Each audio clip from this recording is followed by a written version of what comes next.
Шеркул агайдын өзү бала кезинде окуган орто мектебинин босогосун жогорку билимдүү мугалим катары алгач рет аттаганына да 40 жылдан ашып калыптыр.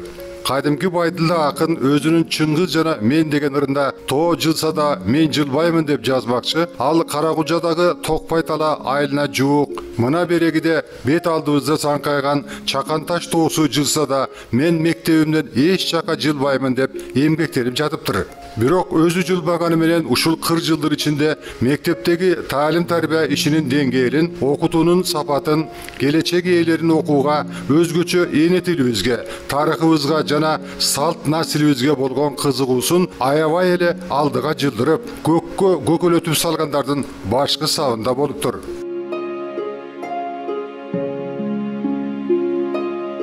Чынында эле ушундай экен. Биз Шеркул агайдын өзүнүн классына уруксат сурап кирип, Карагулдун казалдары жана учкул сөздөрү деген темада сабак өтүп жаткан учуруна туш келдик. Ал бүгүнкү сабакка маанилеш мурунку өтүлгөн сабактын мазмунуна кыскача токтолуп, эки сабактын бири-бирине уңгулаш экендигин белгилеп, андан соң гана окуучулардын назарын негизги темага буруп, ортодогу жагдайды андан дагы жандандыруу максаты менен кыскача суроолорду бере баштады.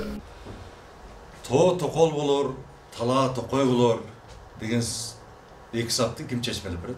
Тоо токол болор деген бул болсо, азыр болсо элдер таладагы, тоодогу бактарлыктарды кыйып, тоолор тегиз калды. Ал эми болсо тала токой болор деген болсо, бул азыр адамдар талаларга суу чыгарып, бактарлыктарды эгип жатышат. Ошондуктан тала токой болор деп айтылат. Сабактын алгачкы мүнөттөрүнө тартып электрондук класс деп аталган каанада бейпилдик өкүм сүрүп, агайдын коңурүнү дээрлик бир калыпта ыргагы бузулбай угулуп, окуучулары чын дит менен берилишип, Карагул атабыздын жебедей түз айтылган ыр саптарын муюп угуп отурушту. Жарык класстын ичи да заманбап ирээттүү жасалгаланган, ашыкча чапталган эч нерсе жок. Бардыгы өз ордунда кирпик сымал кынапталгандай.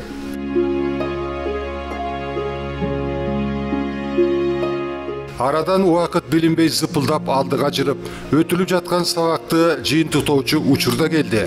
Шеркул агай элибизге белгилүү ойчул, нускоочу акын Карагулдун мурастары эл арасында оозек айтылып келгенин, совет мезгилинде 50-чы жылдардын башынан тарта айрым бейкалыс жалаа менен сынга кабылганын окуучуларга астелеп түшүндүрдү. Карагул башка акындардан айырмаланып, чоң жыйындарда обондотуп ырдабай, айтышка түшпөй, ырларын маселдетип, жорго накыл сөздөрүндө коюлуштуруп айткан нускоочу акын болгон. Олянын белгилүү чыгармалары, ал жөнүндөгү эскерүүлөр, илимий пикирлер топтолуп, Акылман Карагул деген аталыштагы жыйнагы 2000 жылы жарыкка чыккан. Шеркул агай мына ушундай маалыматтар менен сабагынын соңуна келди. Бүгүнкү сабагыбыз аяктады, саламатта болгула.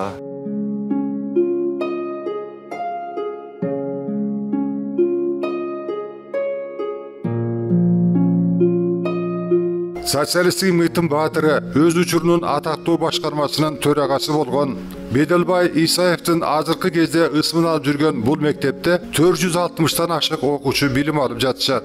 Бир кездерде 80-чи жылдардын башында ал убакта Ленинчил жаш деп аталган орто мектеп окутуу тарбия иштерин үлгү катары мыкты жолго койгондуктан СССРдин эл чарбасынын жетишкендиктеринин көргөзмөсүнүн 3-чү даражадагы дипломун алып, аты алыска угулган. Саламатсыздарбы, кош келиңиздер биздин Беделбай Исаев атындагы тарыхый крайтаанын музейинин социалисттик эмгектин баатыры Беделбай Исаев абабыздын бөлмөсүнө. Аталган бөлмөнүн Беделбай Исаев абабыздын сыйлыктары да мына ушул бөлмөдө азыркыга чейин сиздердин көз алдыңыздарда сакталып келет. Дал ушул дайыны далайга кеткен мектептин чака музейинде эл үчүн ак кызмат өтөп эмгектенгендердин баскан жолун, улуу ата мекендик согушта, кийинки эле Ооган согушунда тайманбай эрдик көрсөткөндөрдүн баатырдыгын чагылдырган баалуу маалыматтар, тарыхый сүрөттөр, орден, медалдар менен толукталып коюлган. Шеркул агай кесиптеш шакирттери, окуучулар менен музейге кирип, жаңыдан толукталган экспонаттарга маани берип, алардын жайгаштырылышы жана жаңыланышы боюнча пикир кеңештерин такай айтып турат. Совет өлкөсүнүн 1979-1989 жылга чейин созулган Афган апат согушуна биздин айылдан 5 инсаныбыз катышып, каармандык менен кайтып келишкен.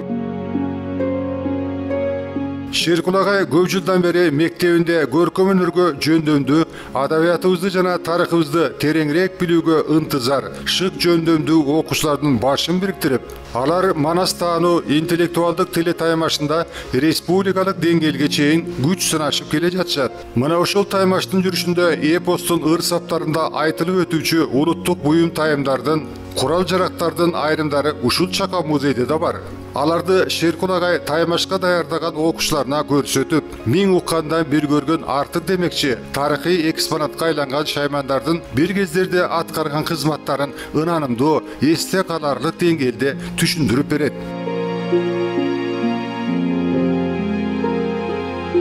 Агай 8 жолу областка окуучуларды манас таануу боюнча алып барды.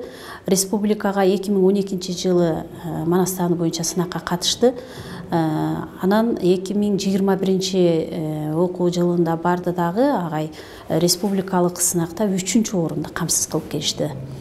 Ошону менен эле бирге агай ар дайым коллективдин мына эмгек жамаатынын арасында жаш мугалимдерге устат катары кыргыз тили адабиятынан сабакты кантип өтүш керек, методикалык жолдорун, ошондой эле окуучуларга кандай мамиле жасаш керек, окуучулардын кантип ошол биз жан дүйнөсүн мындай багыт бере алабыз, жан дүйнөсүн ойгото алабыз деген максатта агай усулдук кеңештерди, окууларды өтүп келет. Агай жөнөкөй жатык тил менен окуучулардын жөн эле жан дүйнөсүн байытып келет да.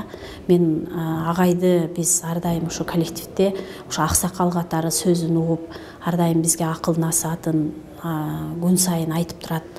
Биз жогоруда айтып өткөндөй Шамшиев Шеркул агай өзү эмгектенген мектепте соңку 10 жылдан ашык мезгилден бери окуучулардан атайын топ даярдап, аларга 8 класстан тарта кошумча таалим тарбия берип, орто мектепти аякташканга чейин манас таануу боюнча райондук, облустук жана республикалык деңгээлдеги таймаштарга сүрөп катыштырып, байгелүү орундарды алып келиши салтка айланган. Дегеле океан сыңары чалкыган манас эпосуна болгон ынтызарлыгы, мекенчилдик сезимдер, ошонун агымы менен кийинки муундарды мекенчилдикке, ата мекенди сүйүүгө, бай тарыхыбызды билүүгө тарбиялап окутуу дегенде Шеркул агайдын түн уйкусу качат. Түркүн билим булактарын казып окуп, ар бир окуучусу менен эринбей маектешет, пикирин угат, жөндөмүнө серп салып, дымагын ойготот, бүлбүлдөп жанган үмүтүнө дем берет. Өзүнүн улуу эпоско болгон алгачкы кызыгуусун студенттик жылдары дал ушул манас эпосу боюнча жазган курстук жана дипломдук иштерин төмөнгүчө эскерет. 58-жылы тандалма вариантта 4 томдук чыкканда, Саид деген агам болгондо, чырактын жарыгында анда электр жарыгы жок болчу. Ошол киши окуп берет эле да. Кемпирлер угат эле, чоң энелерибиз, элдин баары укканда мен ошондон манаска кызыгып калганмын да. Зайыр Мамытбеков, Сапар Бегалиев деген агайлар университет мугалимдери Манаста окуганда Зияш Бектенов агайдан лекция угуп калдык. Ошолордон кийин анан кийин аябай кызыгуу пайда болду дагы. Анан 1-чи курстан баштап эле 4-чү курсту бүткүчө. Курстук иштерди жалаң манас боюнча жаздым да. Орозбактын вариантындагы салыштыруулар деген темада дипломдук иш жазып, ошону жактаганбыз. Кундуз Заманова деген продюсер, Баластан студиясынын КТРКда продюсер, Манастануу интеллектуалдык таймашын 2011 жылы уюштурду. Ошол күндөн ушул күнгө чейин Манастануу таймашына окуучуларды даярдап келатам. Каралаев менен Орозбактын вариантын салыштырып, Семетей Сейтекке чейин Каралаевдин ийнесинен жибине чейин айтып берем да балдарга. Анан балдарга аябай кызыгуу жаратат экен. Кызыгып, енилерине, карындаштарына үйүнө барганда жомок кылып айтып берет экен. Мен ошого ыраазы болом. Көп мектептерде мугалим өзү Манаста окубай туруп, Манаска даярдайт да. Ондо ичинде логикалык суроолор бар, өз жыйынтык чыгара турган суроолор бар. Мына ошолорго окуучу такалып калат да. Манас биздин улуттук сыймыгыбыз болгондон кийин манасты жакшы өздөштүрүп туруп анан балдарга үйрөтсө жакшы жыйынтык болот эле. Шеркул агай ушул таптада манас таануу боюнча чоң таймаштарга деп таланттуу окуучуларын куштай таптап жаткан кези. Бул багытта жүздөгөн суроолорду даярдап, ар бир суроонун үстүндө тыкыр иштеп, учурай калган маселелердин ийин келтирүүдө. Таймашка мурдагы топту такшалган окуучуларды катыштырып, алардын ой пикирлери төмөнкү класстагы талант ээлери үчүн багыт болуп, ийгиликке көмөктөш болууда. Мына эки окуучуну өзүңөр тааныйсыңар. Былтыр Манас таануу интеллектуалдык таймашта райондо, областта, республикада байгеле орунга, 3-орунга жетишип келген окуучулар. Ал таймашка катышууда биздин көптөгөн мээнет, эмгек, убакыт кетти, бирок агай ал караңгычылыктан тез эле бизди сууруп чыкты десем болот. Манасты окуганда биз өз тарыхыбызды билүүбүзгө дагы зарыл. Манас Шеркул агай бизге Манасты абдан кызыктуу жана түшүнүктүү кылып түшүндүрүп берди. Мынакей, агай окуучулар менен манас таануу дүйнөсүнө кирип кетишти. Окуучулар агай тарабынан берилген ар бир суроого так, туура жооп берүү максатында жандуу талкуу жүргүзүшүп, китеп дептерлердин мерчемдүү жерлерине, белги коюлган беттерине улам кайрылып жатышты. Арада агай тарабынан жаңы суроолор берилип, өспүрүм окуучулар тыкылдап жооп беришкенде ардагер педагогдун жүрөгү жылып, көңүлү көкөлөдү. Жет атасын билбеген жетесиз кул деген сөз бар, ошол сыңары Манастын ар бир Манастын вариантында Манастын жет атасын саноодон башталат да. Кана ким Манастын жет атасын айтып берет? Түп атасы Түгөл хан, Түгөл хандан Бөйөн хан, Бөйөн хандан Чаян хан, Чаян хандан Огой хан. Огой хандан оңойдур, муну менен беттешкен адам жоголгон. Сомдуктун суусун бойлогон, Огойго согушкан адам сойлогон. Атасынан бабасы Арсландын тукуму ичсе канга тойбогон. Огой хандан Балахан, Балахандын баатыры канча жерге тараган. Кая шаяк бергенде кармап алып сабаган. Балахандан Каракан, кайраттуу мыктуу зар күч, бу катылганды кылат түз, деп ырсаттарында айтылат. Бардык дитин бүгүнкү сабакка коюшкан, жазгы гүлгө конгон көпөлөктүн жука башайы канатындай сергек көңүлдүү окуучулардын даярдыгын, ашыкча дилгирлигин көрүп олтуруп, буюрса булардын колуна чоң жеңиштер туш келет деген ишенимге имерилдик. 2000ден ашык беттен турган өзгөчө калың көк китебин окуучуларына көрсөтүп, мына ушул китептин ичиндеги бардык окуяларды жакшы билсек, терең билсек, ийгилик биз тарапта болот деп агай жаш шакирттерин улам шыктандырып турду. Улуу манасчы Сагынбай Оразбаковдун айтканы академиялык басылышыда, академиялык басылыш деген манасчынын оозунан эмне жазылып алса, ошонун бардыгы ушул китепке киргизилген. 1970 беттен турат. Биз Таймашка бара жатып, Таластагы Манас Ордого токтоло кеттик.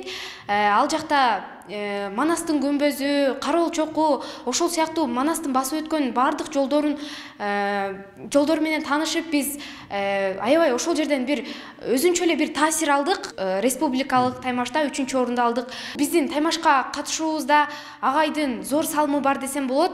Аз убакыттын ичинде биз кылымга тете нерселерди, көп нерселерди билип, окуп үйрөндүк десем болот. Бул Таймашка катышууда биз көптөгөн мээнетибиз жана ошондой эле эмгегибиз, убактыбыз кетти, бирок кайра ошол нерсе кайтты десем болот.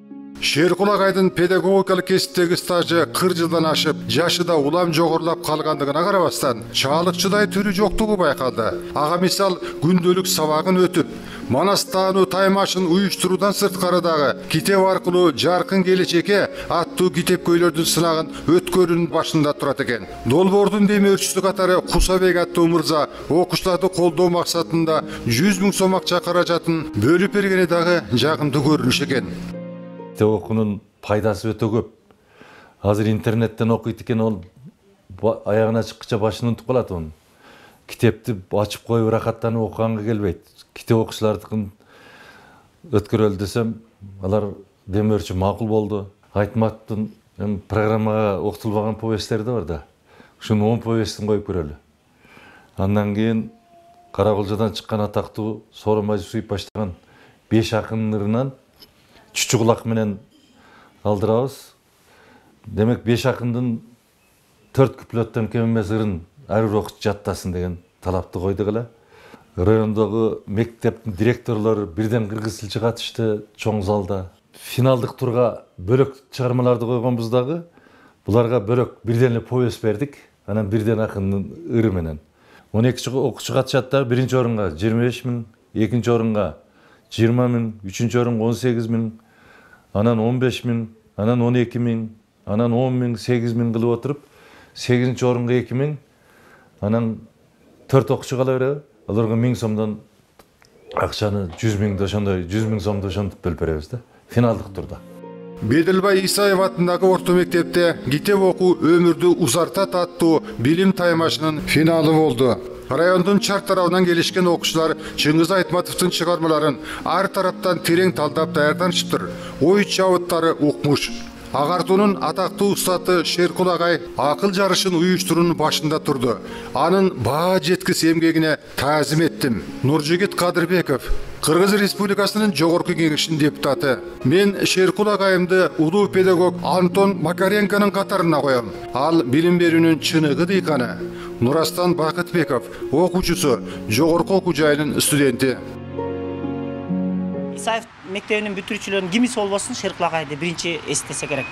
Жакында, ошол будан 3-4 жыл мурда өзүнүн бүтүргөн классы агайга машина белек кылганда эң чок, эң баягы безери балдар, аябай шок балдар окуган класс эле, бирок агайдын тарбиясын алгандыгы үчүн мугалимге болгон чоң сый-урмат көрсөттүк да. Ошону менен эле биз Шеркул агайдын бир чоң педагогикалык чеберчилиги бар, бир улуу жолдогу мыкты мугалим экенин аңдайбыз. Агай менин чыгармачылыгыма жол ачкан мугалимдердин бири болду. Өтө көп китеп окуду. Биз агайдын үйүнөн китептерди сурап алып барып окудук. Айылга барган сайын агай менен маектешем, чыгармачылык боюнча сүйлөшөм. Агайдын дагы толгон токой идеялары, максаттары бар. Шеркул агай коомдук иштерге да активдүү катышып, 20 жылдан ашык мезгил ичинде райондук билим берүү бөлүмүнүн штаттан тышкаркы инспектору катары милдет аткарган. Ошол менен бирге эле кыргыз тили боюнча уюштурулган олимпиадаларга көп жолу төрагалык кылган. Мына ошол жылдарга көз чаптырган агай байсалдуу жолунун дагы бир урунтуучуларын көңүл сыдыргысынан өткөрдү. О жерден жалаң эле текшерүүчү эмес, мен көп нерсени үйрөндүм да. Өзүң билбеген нерсени башкалардан үйрөнөсүң да. Ал мугалим өмүр бою үйрөнүш керек да. Азыр деле китеп окуйбуз, азыр деле даярданып турам. 20 жылга жакын, 2007 жылга чейин көп мектептерде, райондук көп мектептеринде, почти бардык эле мектептерде текшерүүчү болдук. Бирок ушул андагы текшерүү башка, азыркы башка да. Анда 3-4 күн бир мектепти казып текшерип туруп, жыйынтык чыгарат эле да. Көчмө совет районунун кеңешмеси, райондун билим берүү бөлүмүнүн башчысы келип туруп, ошол мектепке анан жыйынтыктайт эле да. Мугалимдерди 90-жылы аттестациядан өткөрүүдө бир жума мектепте, 10 күн мектепте болгон жокмун да. Ошондо өзүңүн сабагың аксап калат экен. Кемчилиги ушул да. Ушул олимпиада азыр башка тартип менен өтүп калды. Төрага болгонум эми районудо анда усулкана, анан районудо көп адам штаттар көп эле, ошол мени тандаган себеби ошол билимге байланыштуу болсо керек. Анан кийин чынчылдыгыма караса керек. Калыстыкка караса керек да. Анан кийин эми бу жерде окуучунун тагдырын чечиш өтө оор нерсе да. Анан ошону эмне үчүн сен 2-нчи орун болдуң, эмне үчүн 3-нчи орун болдуң, эмне үчүн 1-нчи орун болгонун чогултуп алып кайра далилдеп берип анан таратат элек да. Ушул мектепте, ушул жерде окуп кеткен биздин демерчибиз бир жакшынакай бир инсаныбыз пайда болду. Ошол демерчибиздин сунушунун негизинде, ошол демерчибиздин демилгесинин негизинде 2 жылдан бери биз ушул мектепте жана райондук масштабта китеп окуу конкурсун өткөрүп жатабыз.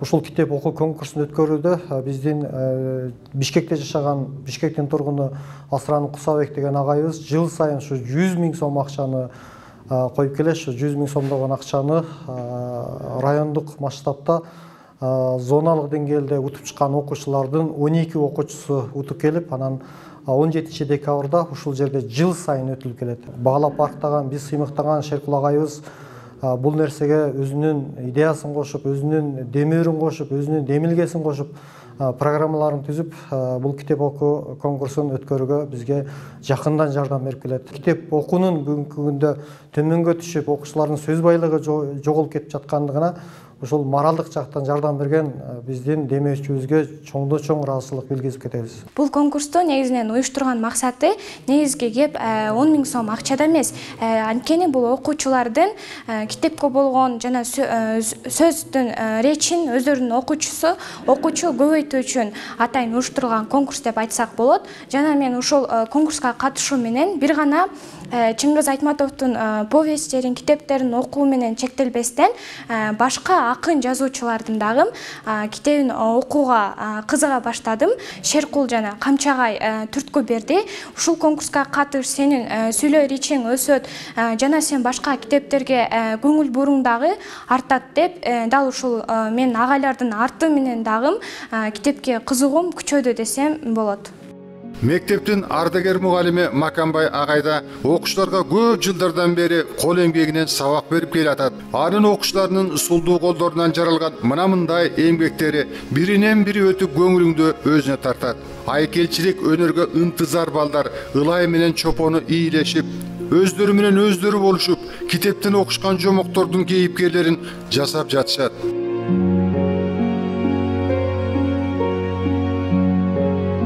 Кесиптештерибиз Шеркул агай экөөбүздү мектепти экинчи үйүнө айландырып алышкан агайлар деп коюшат. Чынында эле ошондой, мектепке элден эң эрте келип, эң кийин кайтабыз дейт ардагер мугалим. Эми Шеркул агайдын бир өзгөчөлүгү ушундай да, бул жан дили менен берилген мугалим. Эми ошодон бери миңдеген окуучуларды тарбиялап чыгарды, билим берди, өзүнүн болгон мүмкүнчүлүгүн ушу биздин жаш муундардан аяган жок. Мен окуучуларым дегенде ичкен ашын жерге койгон агай. Мисалы ал сабак калтыруу деген бул кишиде болбойт. Эгерде өкмөт чындап баалаганда, ушул Чыңгыз Айтматовдун чыгармасына биринчи мугалим катары мына чалмалыктар бүт сыйлайт эле, ушуга давно мурунтан эле уже эмгек сиңиргенди берип койсо болот. Андан кийин азыр секин тепкичи менен мыкты мугалим деп берсе болот. Азыр бул эми президенттин грамотасын да ала элекчи, артында ишлешиң менен жүрөт. Кыргыз илим изилдөө институтунан ушул Советбек Байгазиев, атактуу педагогдор, жазуучулар, Абдикерим Муратовдор жетектеп келип группасы менен бир 2 жумадай ушу Каракулжа районун текшерип, ошондо Шеркулдун сабактарына катышып, ушунун жыйынтыктарын кийин баргандан кийин Мугалимдер газетасына Каракулжа контрасттары деп 2 бет материал чыккан. Мына ушул материалда Шеркулдун чыныгы чыгармачыл мугалим экендигин ачып беришкен. Каракулжанын Бектур Исакову деп билебиз биз Шеркулду. Пенсия жашына өтүп калса дагы бул чыгармачылык менен изденүүсүн дагы улантып келе жатат. Мамады Байымбет деген эл мугалими болгон мугалим бар. Ошол кишинин бир айткан сөзү, Шеркул жөнүндө айткан сөзү эсиме келип турат.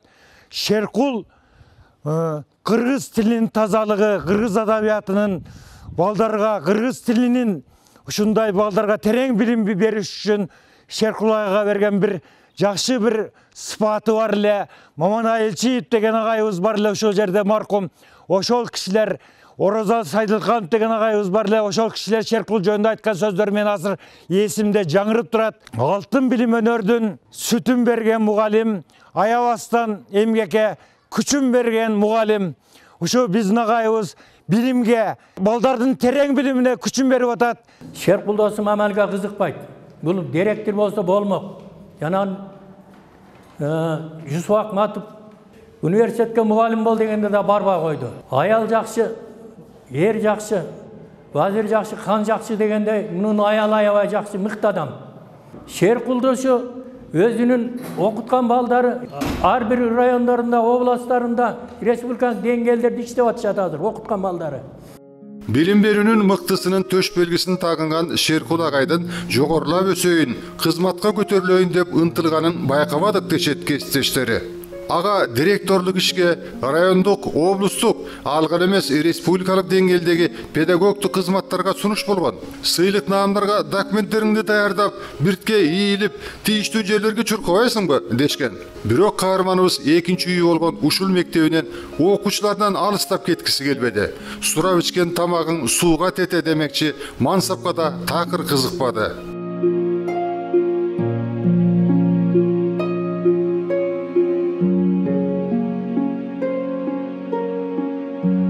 ушу 2 путу мектепте эле калды. Үйдөн ошо балдарды жакшы көрөт да. Ошо экзамен убагында жанакы немелери классы бар эле, классты аябай көп бүтүрдү. Ушу мен классым уктап калбасын деп түндөсү кечкурун саат кечкурун бир сыра кыдырып, саар менен 4-тө да кетет эле. Мен балдарымы ойготуп келейин. Экзаменге барсын деп экзамен убагында. Аябай ишине берилип иштейт. Анан биз дагы иштесе анан кой демек белек. Кой, анда деп биз дагы жардам берип, ошо ишинин үзүрүн көрсүн деп.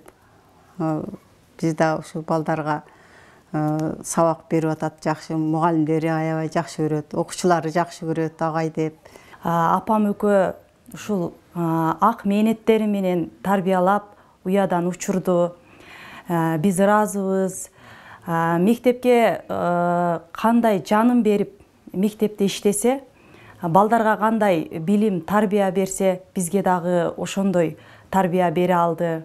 Тилчи атамын кесиптеши катары дайыма ушу тилге аябагандай көп кыргыз тилине салым кошуп кетти деп айта алам.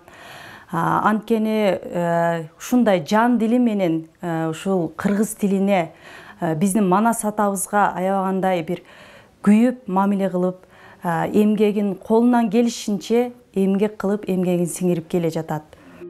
Жашоо бул күрөш дегенде канчалык киши илгерилегени менен ар бир адамда оюндагыдай орундалбаган көйгөй, жүрөк өйгөн маселелери учурайт. Бүгүнкү билим берүү тармагыбызда кандай мүчүлүштүктөр бизди аксатууда?